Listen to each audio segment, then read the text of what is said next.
필요해요? 근데 안 할 수도 있다고 성경은 이야기하고 있는데요. 그, 그, 그, 열왕기상 2장 2절에 보면 그 다윗이 고난이 많았잖아요. 왕이 되기까지 고난이 많았는데 이 다윗이 죽을 때가 돼서 그 아들 솔로몬을 불러놓고 이렇게 명령을 했어요. 이야기를 해줬어요. 사람이 자기가 죽을 때에 인생을 살아본 모든 엑기스를 가장 사랑하는 자식한테 꼭꼭 얘기해 주는 게 핵심이잖아요. 근데 이 다윗은 솔로몬에게 뭐라 그러냐면 너는 애써 힘써 대장부가 되래요. 애써 힘써 대장부가 되라는 그 말의 의미가 뭐가 숨겨져 있을까요? 대장부가 되면 고난이 없다는 거예요. 그죠? 고난이 끝난 사람을 이 대장부가 되라는 거거든요. 근데 그러면서 뭘 당부하냐면 하나님의 명령과 규례와 법도를 잘 지켜라. 그러면 네 하는 모든 일이 형통하겠다고 하나님이 나한테 얘기해 줬어. 그리고 그 말씀대로 그대로 행하면 그 왕위가 끊어지지 아니하고 계속 왕위가 이어질 것이라는 것을 하나님이 나에게 약속을 해줬으니까 이 왕이 된 자는 하나님 말씀과 그 법도대로 잘 행할 때에 대장부가 될 수 있는 거예요. 대장부는 어떤 자냐면 모든 부하들에게 어떤 이런 부분도 다 물이 되고 쓰레기통이 되는 이런 비밀을 알고 있는 자. 그러니까 이 감정의 쓰레기는 우리는 날마다 그 주고받아요. 우리가 보고 듣고 느끼는 감정에 의해서 이 마귀가 들어오잖아요. 우리 죄성향 속에서 마귀가 들어오잖아요. 그래서 이 감정의 쓰레기가 쌓일 수밖에 없어요. 근데 이 감정의 쓰레기를 정말 다 받아주는 자가 사람의 마음을 얻는 거거든요. 근데 받아줄 쓰레기통이 없으면 오히려 남한테 그 쓰레기를 계속 쏟아 부으니까 그 사람을 싫어해요. 귀찮아하고 싫어하고. 그래서 대장부는 다른 사람의 감정의 쓰레기를 어떤 쓰레기통은요 더럽고 깨끗한 거 마다하지 아니하고 무조건 쓰레기통은 어때요? 다 받아주잖아요. 그죠? 다 받아주고 또 이 물은 어떤 걸 의미를 하냐면 어떤 형편에도 거역하지 않고 순응하는 마음. 이런 자가 물이 되고 쓰레기통이 되는 이런 진리를 아는 자는 대장부가 될 수 있고 고난이 끝날 수가 있다. 고난이 끝난 자가 이 대장부라고 이야기를 하는 거예요. 그런데 어쨌든 하나님께서 그렇게 하나님 말씀대로 순종을 잘하게 된 하나님 미리 가르쳐 주시고 또 인도해 주시고 항상 지혜로운 길로 이끌어 주시는 이 은혜가 있다는 거예요. 그래도 하나님께서 이런 삶 속에서 고난이 따르게 되면 기도하라는 거예요. 왜 기도할까요? 고난의 의미를 깨닫게 하기 위해서. 그러니까 하나님이 대자연을 관리하고 유지하고 보존하는 도구가 뭐라 그랬어요? 태풍, 홍수, 한파, 더위 이것을 통해서 이 대자연을 청소해서 깨끗하게 유지하여서 모든 동식물에게 풍성한 이것을 얻게 하기 위해서 하나님은 이 대자연을 그렇게 관리하고 유지하고 보존하신다 그랬어요. 이것을 보면서 이러한 것처럼 하나님이 만든 창조물 피조물인 인간도 태어날 때부터 돌만 지나면 어때요? 싫어. 지금 우리 주영이가 이젠 싫어. 계속 싫대요. 자기 주장이 강하고 자기 마음에 안 들면 소리 지르고 지금 누가 가르쳐줬나요? 아니에요. 태어날 때부터 이런 자아를 가지고 태어났어요. 이 거액의 영을 가지고 태어났어요. 그래서 우리는 악을 행할 수밖에 없는 거예요. 그래서 이 불순물을 제거하기 위해서 하나님은 부득불리 고난이라는 이 도구를 사용할 수밖에 없는 거예요. 이 고난을 통해서 우리 삶의 잘못된 습관이나 심보를 고쳐서 하나님이 원하시는 하나님의 축복을 받게끔 하나님께서 그렇게 이끌어 가신다라고 생각을 한다면 내가 당하는 이 고난의 의미가 도대체 뭘까? 나의 삶에 어떤 습관을 고치기 위한 것일까? 아니면 또 나의 심보가 어떻게 되어져 있을까? 예수님의 심보로 만들기 위해서 예수님의 심보는 뭐예요? 나의 불의를 나의 의를 상대방 불의를 끌어안아 주면서 상대방을 살리는 것이 이게 예수님의 심보예요. 근데 인간의 심보는 다른 사람의 불행은 안 당하고 나의 의만 가지고 나 혼자 살려고 하는 이런 마음이겠지요. 이러한 심보를 고쳐서 하나님이 원하시 기뻐하시는 그런 마음보를 갖게 하려고 이 고난을 하신다는 거죠. 그래서 제가 항상 이 고난에 대해서 고난받는 이유에 대해서 또 고난이 오는 통로에 대해서 얘기를 해드렸어요. 잊어버리지 않으셨나요? 기억하고 계시나요? 이 고난이 오는 통로는 뭐라 그랬어요? 고난은 어떤 통로를 통해서 루트를 통해서 이 고난이 와요. 예? 예? 그렇죠. 어렴풋이 기억나죠? 다시 한번 똑똑하게 제가 말씀을 드릴게요. 고난이 오는 통로는 무지 때문에 고난이 와요. 무식해서 무지해서 고난이 와요. 그리고 또 고난이 또 두 번째로는 율법을 안 지킬 때. 율법을 안 지키는 게 뭐예요? 경우에 어긋난 짓을 하고 예의에 어긋난 짓을 하고 이 도덕을 안 지키고 윤리를 안 지키는 이럴 때 고난이 와요. 그리고 또 심보가 나쁠 때 이기주의, 자기 욕심, 욕망으로 이렇게 하는 이럴 때 이 고난이 와요. 욕심 부리면 불통이 생기고 고집 부려도 불통이 생기죠. 이럴 때 고난이 와요. 그리고 또 하나님 안에서 율법에서 복음으로 넘어갈 때 위격이 바뀔 때 고난이 와요. 그래서 우리는 욥의 고난을 우리는 잘 알고 있잖아요. 욥은 율법의 하나님, 공의의 하나님만 알고 있었어요. 그래서 그 법을 어기지 않으려고 엄청 애를 쓰고 법을 어길까 봐 항상 두려움 속에 살았어요. 그래서 결국 어떻게 했어요? 이 두려움 속에 누가 들어왔어요? 마귀가 들어왔어요. 그죠? 마귀가 들어와서 하나님 허락하에 생명만 건드리지 못하게 하고 어쨌든 욥이 정말 식구들이 다 떠나고 자식이 죽고 이런 고난을 겪었어요. 그런데 어쨌든 이 욥은 하나님의 사랑의 하나님 복음을 몰랐다는 거예요. 인간은 죄를 지을 수밖에 없는 존재라는 것을 이걸 알지를 못했어요. 그러니까 자기가 죄를 안 져보려고 죄 질까 봐 미리 제사를 드리는 이런 두려움 속에 살았어요. 그리고 또 고난이 오는 통로는 하나님이 있으라는 자리에서 하라는 일을 해야 되는데 그 하라는 일을 안 할 때에 이 고난이 오는 거예요. 그리고 또 다섯 번째로 뭐냐면 하나님이 그리스도의 강한 군사로 만들 때에 이 고난이 온다는 거예요. 그리고 고난이 오는 통로에 대해서 이거를 잘 나 자신을 대입을 해서 점검하면서 내가 무지 때문에 고난당했구나. 그럼 무지에서 어떻게 해야 돼요? 지식을 알아야죠. 그리고 또 율법을 안 지켜서 고난이 왔을 때는 회개하고 돌이켜서 율법을 지키고 또 심보를 나쁘게 먹었을 때 바르게 내가 고치고 내가 하나님의 일을 안 했을 때 내가 이렇게 게으르고 나태해서 하나님의 일을 안 해서 이런 고난이 왔구나. 이 고난을 통해서 하나님의 일을 더 감당하게 하나님의 그 아름다운 덕을 향해서 가게 만드시는구나 라고 우리가 대입을 해볼 수 있죠.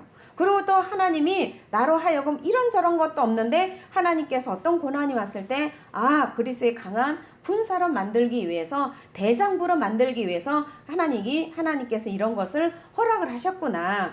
그래서 허락하신 고난을 의미를 잘 기억하면서 내가 그걸 깨닫고 하나님 앞에 이 부분에 도움을 구하고 나갈 때는 그 고난이 짧다는 거예요. 그렇죠? 그러니까 예수님이 오셔서 이미 우리가 이것을 다 더듬어 찾아서 알게끔 이론으로 다 펼쳐주시고 믿음으로 이걸 주장하면서 믿음으로 살기를 하나님이 원하신다는 거예요. 그래서 고난 중에 우리가 기도하라는데 기도할 때 깨달음을 주시고 기도할 때 성령의 음성을 들을 수 있는 거예요. 제가 오전에 강철원 카네기에 대한 간증을 했는데 정말 만약에 여러분들이 그렇게 산다면 성공 못할 사람이 없다고 생각했겠죠. 근데 특별히 그분은 하나님이 그렇게 크게 쓰시기 위해서 그런 것을 주셨는 것 같은데 어쨌든 다른 사람은 9명은 다 실패했어도 나는 절대 실패하지 않을 것이다. 왜? 자기는 주일날 일 안 하고 주일 성수하고 또 11조 드리고 어쨌든 율법을 11조 드리고 율법을 잘 지켜 행하면 성공한다라는 이런 확신이 있었기 때문에 호언장담하고 실패를 하지 않다라고 그렇게 장담을 했던 거예요. 근데 어때요? 실패를 똑같이 했던 거지요. 그런데 다시 하나님의 음성을 듣고 이제 주인을 모든 경영을 하나님께 맡기고 자기는 심부름하는 이런 것으로 나갈 때에 세계적으로 다 할 수 있는 이 강철왕이 되었다라는 거예요. 그러니까 우리 인생은 하나님은 내 인생의 한 귀퉁이에서 나만 도와주세요 하는 신앙생활하는 사람이 너무나 많아요. 하나님의 절대 주권 인정하는 이런 삶을 사는 자는 매사에 모든 일을 할 때 기도로 시작하고 모든 것을 하나님께 의뢰하면서 그러면서 나가요. 그리고 다른 사람의 불행을 보면 그 불행을 보고 아하 좋다는 것이 아니라 그 불행 속에 왜 불행을 당했는지 이걸 알고 나는 그런 불행을 당하지 않게 미리 하나님께 기도하면서 미리 하나님의 도움을 구하는 거예요. 사람이요, 인간 삶 속에서 참 이해력이 부족하면 관계 유지가 잘 안 되더라고요. 그래서 그런 것을 제가 삶 속에 경험하면서 지금 자라나는 학생들이나 자라나는 아기들을 위해서 미리 중보 기도를 해요. 하나님, 정말 빠른 이해력이 빠르고 또 분별력과 판단력이 반듯하게 세워져서 모든 것을 다 지혜롭게 할 수 있도록 하나님, 그렇게 어떤 부분을 통해서 미리미리 하나님 앞에 그걸 도움을 구하면서 기도로 나갈 때에 하나님은 그 믿음의 기도를 통해서 하나님 일을 하시잖아요. 그러니까 미리 그런 기도를 해놓으면 세월이 흐른 후에 보면 아, 하나님이 내가 기도한 대로 이루어주셨구나. 그래서 제가 얼마 전에 어떤 사람한테 그런 간증을 했어요. 그때 그런 기도를 하고 그게 마음에 꽉 차있는 세월이 흐르면 그게 잊어버려지잖아요. 근데 하나님은 내가 있으라는 자리에서 하나님이 하라는 그 일을 힘들고 어려울지라도 성령님을 늘 의지하고 그 일을 감당할 때에 하나님이 내게 대가를 지불해 주실 때는 최선의 것과 최상의 것으로 축복해 주시는 것을 요번에 또 그것을 경험을 했어요. 그러니까 사람은 경험을 해야 아, 내가 그런 마인드가 있었지, 그런 마음, 그런 믿음이 내게 있었지. 하나님이 내게 주실 때는 항상 최선에서 최상의 것을 하나님이 나에게 지금까지 축복을 해주셨구나. 요번에도 그렇게 해주셨구나. 나는 알지를 못했어요. 알지를 못했는데 나중에 결과물을 보니까 하나님이 그런 은혜를 이미 다 준비를 해놓으셨더라는 거예요. 어쨌든 우리가 어떤 삶 속에서도 늘 하나님께 나의 부족함과 연약함과 무능력을 늘 기도하며 하나님 의뢰해 나갈 때에 내가 알지 못하는 그런 상황에서 하나님은 부족한 부분을 채워주시고 무능력을 능력 있게 하시고 연약함을 강하게 하시는 이런 하나님의 도우심의 열매를 우리가 가질 수가 있다는 거예요. 그런데 이런 고난을 당해도 문제는 뭐냐면 고난을 당해도 고난의 의미도 모르고 깨닫지도 못하고 그냥 그 고난을 내 힘으로 해결해 보려고 몸부림치는 게 문제라는 거예요. 뭔가 일이 잘 안 풀릴 때는 딱 중단하고 하나님께 엎드리는 거예요. 하나님, 내가 어디서부터 이게 잘못되었습니까? 내 삶의 습관에 잘못된 겁니까? 아니면 하나님의 관계 속에서 잘못된 겁니까? 인간 관계 속에서 잘못된 겁니까? 이것을 점검하면서 하나님께 도움을 구하면서 지혜를 구하면서 그렇게 하나님께 엎드릴 때에 하나님은 지혜를 줘요. 누구처럼? 강철왕 카네기처럼. 아니, 왜 내가 망했습니까? 내가 이렇게 하나님 예배도 잘 드리고 11조 드리고 이렇게 공장문도 닫고 정말 이렇게 신앙생활 잘하는데 내가 왜 망해야 됩니까? 딱 중단하고 하나님 앞에 무릎을 꿇고 기도했을 때에 하나님 음성을 들려준 거잖아요. 주인으로 모셔라. 사장으로 모셔라. 그건 뭐예요? 경영권을 하나님께 맡기라는 거잖아요. 네가 경영하지 말고. 그러면 경영자는 얼마를 받아요? 응? 경영자가 이익 없이 일을 하나요? 경영자는 11조 빼놓고 다 갔잖아요. 경영자는 모든 이익금에. 그런데 어쨌든 예수님이 주인이라고 하니까 자기 나름대로 신앙으로 계산을 해서 51%를 하나님 앞에 드렸던 거 봐요. 뭐 개인적으로 듣지를 못했지만 어쨌든 그렇게 하나님께 경영을 맡기고 했을 때에 하나님이 경영주가 되시니까 인간이 미처 생각하지 못하고 무지 때문에 불행당하는 이것이 없이 일사천리로 하나님이 그 경영을 전지전능하신 하나님께서 경영을 해주시니까 실패할 일이 없잖아요. 야, 이걸 본받아야 되겠다. 우리가 간증을 들어도 그냥 지식으로 그냥 끝나면 끝이에요. 그러나 이 모든 간증 속에서 이걸 내 것으로 취해서 내가 믿음으로 주장을 하면 하나님 그 믿음 보시고 일을 해주신다는 거예요. 어쨌든 그 성도의 필수적인 이 고난의 이유에 대해서 여러분들의 말씀을 드렸어요. 그리고 히브리서 12장 5절에 보면 이 성도의 필수적인 고난의 이유가 뭐냐면 뭐가 있다 그랬어요. 우리 속에 있는 죄악의 찌꺼기 불순물 본성대로 살아가는 이것을 뽑아내야 되잖아요. 그래서 애들을 왜 때려요? 혼내려고 때리잖아요. 혼이 뭐예요? 잘못된 지식이 빠져나오는 게 이게 혼이 나오는 거예요. 잘못된 이 지식이 빠져나오는 거. 그래서 히브리서 12장 5절에 보면 주의 징계를 경히 여기지 말고 주의 꾸지람을 받을 때 낙심하지 말래요. 왜냐하면 사랑하시는 자마다 하나님이 징계하시고 채찍질한대요. 잘못된 습관이나 잘못된 것을 고치기 위해서 하나님께서 징계하시고 채찍질 하신다는 거예요. 믿음의 삶을 제대로 살지 아니할 때 이렇게 징계하시고 채찍질 하신다. 사랑하는 자마다 하나님이 그렇게 하신다는 거예요. 왜냐하면 하나님은 불의를 고치고 의로 세워주면서 평강의 열매를 맺도록 하기 위해서, 그래서 하나님은 그렇게 징계하시고 채찍질 할 수밖에 없는 그 하나님의 마음 우리는 알아야 돼요. 여러분들 자식 키워본 사람은 다 알 거예요. 자녀가 잘못된 길 갈 때 세워놓고 종아리 때리잖아요. 종아리를 때릴 때 부모의 마음은 어때요? 미워서 때리나요? 아니에요. 잘못된 길에서 고치라고 종아리를 때려요. 그 종아리 때리는 부모 마음은요, 가슴이 찢어지게 아파요. 때리고 또 싸매주잖아요. 하나님도 마찬가지죠. 우리에게 징계와 고난을 허락을 하시지만 결국은 그 잘못된 부분을 고쳐서 의의 삶을 살고 평강의 열매를 맺게 하기 위해서 하나님은 우리를 그렇게 대우를 하신다는 거예요. 어쨌든 그런데 정말 이 부모 마음을 알고 철이 든 자녀는요, 알아서 잘해요. 철이 든 자녀는 대장부예요. 영적으로도 하나님 안에서 하나님 마음을 잘 알고 그 뜻대로 사는 자가 대장부예요.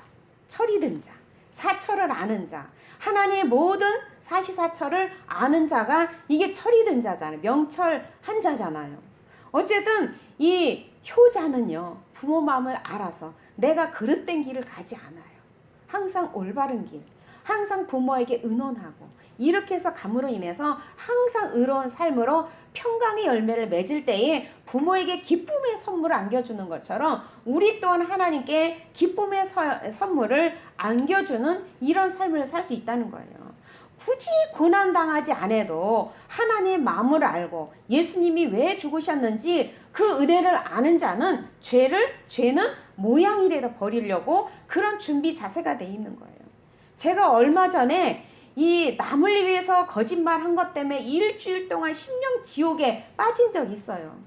그러면서 같이 권사님들하고 무슨 얘기를 했냐면, 권사님 진짜 우리가 거짓말하는 게 이렇게 힘들고 어려운지 진짜 알았지요. 근데 세상 사람들은 거짓말하는 게 너무 쉬워요. 근데 예수 믿는 사람 거짓말하는 게 너무 어려운 거예요. 심령 지옥에 빠져서 그 거짓말 때문에 잠이 안 오는 거예요. 근데 그 거짓말 때문에 고통당하는 그 자체가, 잠 못 자고 고민하는 자체가 보응이에요. 그래서 다시는 우리 이거 하지 말자. 아무리 다른 사람 위한 거짓말일지라도 이거 절대 하지 말자. 물론 자신을 위한 거짓말은 안 하지만 부득불 남을 위해서, 남을 살리기 위해서 하는 거짓말일지라도 우리 이거 하지 말자. 그리고 다짐을 했다니까요. 그렇게 우리는 거짓말하기가 힘든 존재들이 된 거예요. 왜? 하나님은 그렇게 죄를 싫어하시니까. 진실하고 선하고 아름답고 의로운 삶을 하나님이 우리에게 요구하시기 때문에 거기에서 벗어나면 심령지옥에 빠져요. 양심에 들볶여서 그걸 해결을 해야 평강의 열매를 맺는 거잖아요. 그래 안 그래요?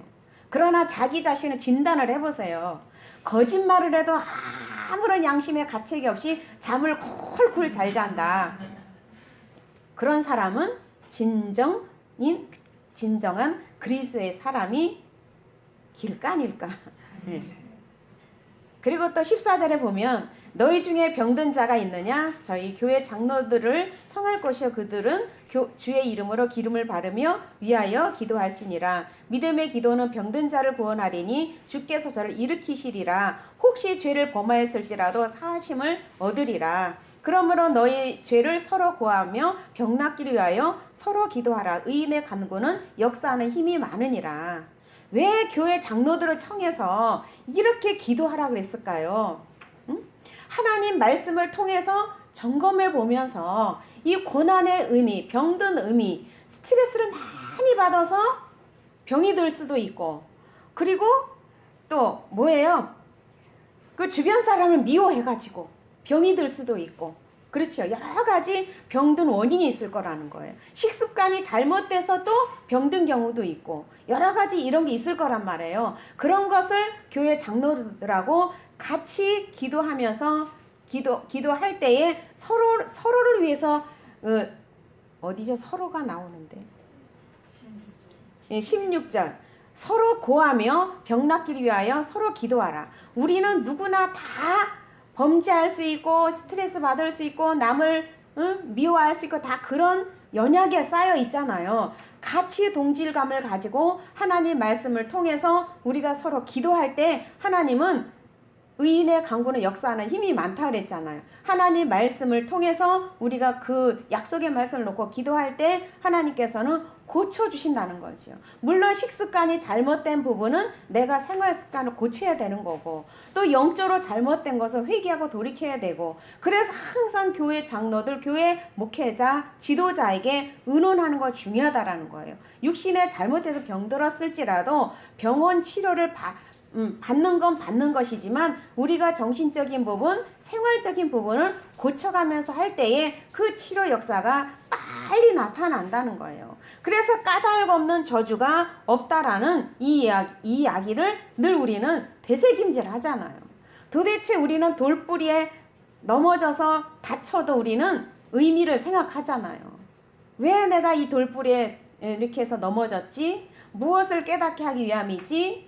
이것을 우리는 생각을 하잖아요. 그러니까 영적으로 예민한 사람은 작은 일에도 그냥 넘어가지 않아요. 작은 불행에도 작은 고난에도 내가 되짚고 내가 또 생각하며 하나님 앞에 이런 일이 왜 있어야 됩니까? 라고 기도하면서 그렇게 세심하게 주님 앞에 의논하면서 갈 수 있다라는 거예요. 어쨌든 그 우리가 고난하면 욥을 우리는 늘 모델을 삼아서 이렇게 하잖아요. 근데 이 욥은 항상 뭐라고 그랬어요? 욥의 세 친구들한테 항상 어떤 얘기를 했냐면 그 하나님을 가리켜 말한 것이 정당치 않다고 욥의 친구들을 통해서 이야기를 했어요. 그리고 욥은 그 죄를 지었어도 하나님 벌하기 위해서 고난을 허락한 것이라고 그렇게 욥의 세 친구들은 그렇게 이야기를 했어요. 그런데 그 욥은 나중에 보니까 자신의 무지를 인정했어요. 그리고 또 자신의 불의를 인정했어요. 자기 의를 주장했던 부분에 대해서 나는 이렇게도 안 했고 저렇게도 안 했고 이렇게도 안 했다라고 계속 욥의 세 친구들이 그랬는데 욥이 그랬는데 욥의 세 친구는 그런 게 어딨냐? 네가 하나님의 범죄했기 때문에 그랬지. 욥은 범죄는 하지 않았지만 하나님의 범죄는 하지 않았지만 욥은 뭘 주장했냐면 자기 의를 주장했어요. 그래서 자기 의를 주장한 것에 대해서 나중에 자기가 정말 무지를 인정하고 정말 나는 하나님에 대한 믿음이 없었고 하나님을 제대로 몰랐습니다라고 무지를 인정할 때 하나님이 쫙 그 욥을 깨트리는 작업이 뭐냐면 하나님의 전지전능성을 쫙 깔아주실 때 야 나는 정말 무지한 자로다 이러면서 자기 무지를 인정함으로 인해서 정말 죄를 사해 주시는 이 복음의 주님을 만나게 됐다는 거예요. 사람은요 정말 착하게 의롭게 잘 산 사람은요 자칫 잘못하면 자기 의대로 살아가는 것이 이게 하나님 앞에 죄인지를 알지를 못할 때가 있다라는 거죠. 예전에 제가 그랬거든요. 저는 10년 동안 시당 생활할 때 정말 잘하는 줄 알았어요. 나처럼 예배 잘 드리고 하나님 말씀을 순종을 잘하는 사람이 있으면 나와보라 할 정도로 그렇게 제가 신앙생활을 그렇게 잘한다고 또 주변에서 그렇게 나를 인정해 줬어요. 주변에서 그렇게 나를 칭찬을 해주고 근데 나중에 결론적으로 알고 보니까 다 나의 의였던 거예요. 착한 게 나의 의였던 거예요. 그것을 복음을 깨닫고 나서 야 정말 나는 무지한 자로다. 정말 이 사도 바울이 고백했던 것처럼 내 속에 죄의 인자가 있다라는 자체를 몰랐어요. 나의 인격 속에 이 사단과 귀신의 세력이 보고 듣고 느끼는 감정에 의해서 이렇게 들어와서 나를 장악하고 살고 있는지 몰랐어요. 남편을 미워하고 남편을 저주하고 이러면서도 하나님 앞에 복 달라고 기도하는 이런 신앙생활을 해왔다는 거예요. 하나님은 속지 않으시잖아요. 그래서 절대 다른 사람 미워하게 되면요 하나님 일을 안 하셔요. 정죄하고 판단한 율법의 칼이 시퍼렇게 살아있으면 하나님 일을 안 하셔요. 율법의 칼은 그 사람의 한 가지를 지적하면 나한테는 몇 가지 율법으로 지적할 게 있다는 거예요. 4가지. 한 사람의 잘못을 지적하기 이전에 내가 하나님 앞에 4가지 지적받을 일이 있다라고 생각을 한다면 두려워서 이거를 못한다는 거예요. 저도 옛날에 항상 이랬어요. 항상. 나의 의에 쌓여서 나는 잘하고 있거든요. 잘하고 있다고 착각을 했기 때문에 그래서 그래서 고난의 세월이 10년 동안 고난이 끝나질 않았어요. 도대체 이 가난과 이 미움이 이 고난이 도대체 언제 끝날 것이냐. 응? 근데 결국은 저도 욥처럼 하나님께서 나의 정체를 가르쳐주시고 하나님의 전지전능성 예수님의 그 위격을 가르쳐 주시고 나서 이걸 알게 된 거예요. 그리고 나서는 지금은 거의 고난이 거의 끝났다고 해도 과언이 아닐 정도로 평안한 삶을 사는 거예요. 우리 부부가 싸울 일이 없어요. 우리 부부가 얼마 전까지만 해도 네가 잘했니 내가 잘했니 그 밥 때문에 맨날 싸웠거든요. 근데 어제 우리 장로님이 그러는 거예요. 우리가 이렇게 행복하게 살아도 되는 거냐고. 어제도 그러는 거예요. 응? 그러면서 이 밥 아니면 나한테 요구할 일이 없잖아요. 은행 심부름 아니면 나한테 요구할 일이 없어요. 근데 지금은요 은행 가서 통장도 바꾸고 돈도 찾아오고 본인이 알아서 다 하죠. 그리고 밥도 이제 그렇게 나한테 짜증 안 내고 알아서 적당히 내가 안 해주면 나가서 해결하고 이러니까 나한테 요구하는 게 없으니까 싸울 일이 없는 거예요. 그러니까 서로 존중해주고 사랑해주고 인정해주는 일만 하니까 사단이 틈타질 않는 거예요. 뭔가 불만족, 욕구 불만 때문에 사단이 틈타는 거잖아요. 내가 이렇게 했는데 너는 왜 이렇게 나한테 안 해주냐. 이것 때문에 사단이 틈타는 거잖아요. 근데 서로가 그 욕구가 없으니까 요구하지 않으니까 배려만 해주니까 하나님의 것은 뭐예요? 배려와 용기와 용서와 용납과 오래 참음과 이것이 하나님의 것이잖아요. 그 하나님의 성품이 우리 부부 사이에 삶 속에서 새록새록 이렇게 나타나니까 사단이 들어올 틈이 없는 거예요. 이 말 해놓고 또 틈탈 수도 있지만 서도요. 응? 어쨌든 원리를 알잖아요. 핵심을 알잖아요. 적용할 수 있잖아요. 이미 다 예수님이 이 비밀을 창세기 3장 15절에 다 가르쳐 줬어요. 근데 왜 못 사냐? 적용을 못 하기 때문에. 믿음이 없어서. 그래서 이 비밀을 알고도 제가 금요 예배 때 제가 은혜를 받았어요. 똑같은 얘기지만 은혜를 받았어요. 히브리서 6장에 보면 그 가시와 하나님이 쓰시기에 합당한 채소를 내면 하나님께 복을 받지만 가시 엉겅퀴를 내면 불사람이 된다. 예전에도 늘상 봤던 말씀이에요. 보았던 말씀이에요. 그런데 새롭게 나에게 깨닫게 주시는 게 뭐냐면 그 영적인 것에 대한 축복은 영원한 천국 가는 축복이죠. 그리고 영생의 삶을 누리는 축복이 영적인 축복이잖아요. 근데 육적인 축복은 뭐냐면 이 삶의 천국을 누리고 살아요. 이렇게 행복해도 되냐 하는 거. 이게 삶의 축복이잖아요. 그리고 정신적인 축복은 뭐예요? 심령이 평안한 거예요.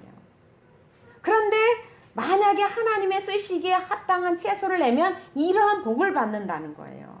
응? 삶의 천국이여 심령 천국의 영원한 천국을 보장받고 사는 것이 이게 하나님이 복을 주시는 이 증거라는 거예요. 근데 만약에 하나님의 쓰시기에 합당한 채소를 내지 아니하고 가시와 엉겅퀴가 나면 불사름이 된다는 거예요. 이 불사름에 대한 말씀이 내게 확 조명이 된 거예요. 그래 불사름을 한번 적용을 해보자.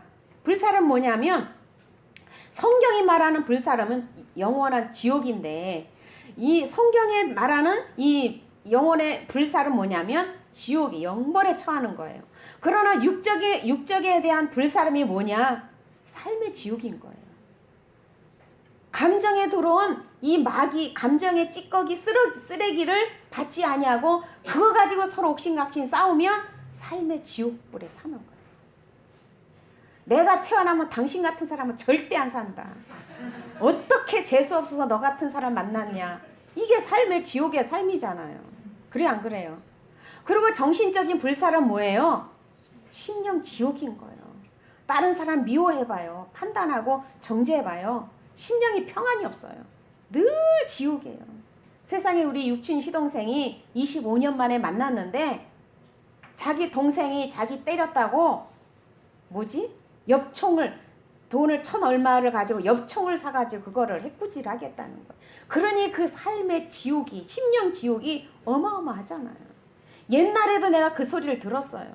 옛날에도 처갓집에 다이나마이트 이걸 그거를 해서 폭파시킨다. 자기 처갓집을. 그러고 와가지고 있는 거를 내가 죽기 전에 살아났고 이런 과정 속에서 나를 보면서 이제 교회를 다니면서 그렇게 마음이 이게 정리정돈이 됐어요. 그리고 둘이가 화해하고 어쨌든 이래가지고 그 심령 지옥에 불 붙는 것을 불을 끄고 심령 지옥에 불을 끄고 삶의 지옥에 불을 꺼서 예수님을 믿고 교회 다니면서 은혜도 받고 해가지고 시골을 간 거였거든요. 그러니까 예수님 말씀만이 우리 삶의 지옥에서 빠져나올 수 있고 또 예수님 말씀만이 심령 지옥에서 빠져나올 수 있다라는 거 이미 다 가르쳐 줬어요. 근데 지금은 들어갈 구멍이 없는 거예요. 지금은.